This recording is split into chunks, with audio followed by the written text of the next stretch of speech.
Hi everyone. So in this lecture we'll go over the text display and text input object.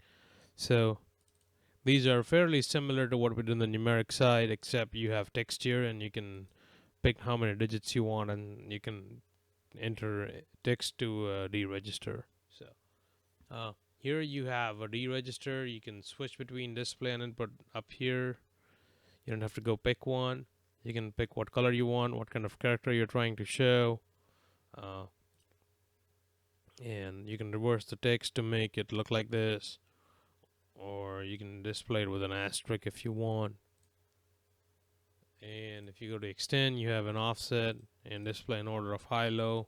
I don't check this. If I have an offset, I will use an offset. Then trigger is the same. You can hide or present it based on what's happening. And then on the script side, you can use an object script and run a script based on the conditions you want. So pretty simple. Now if we switch to the input side, it's basically everything stayed mostly the same. You can fill all the space with nulls or with zero with space.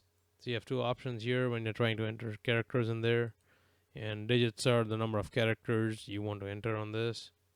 And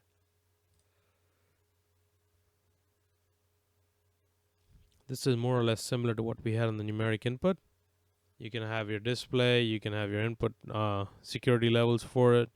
You can use an offset, you can use user ID, you can do a right check device with different conditions. You can convert your text into different languages on the fly, or you can use like a barcode or RFID to input into this.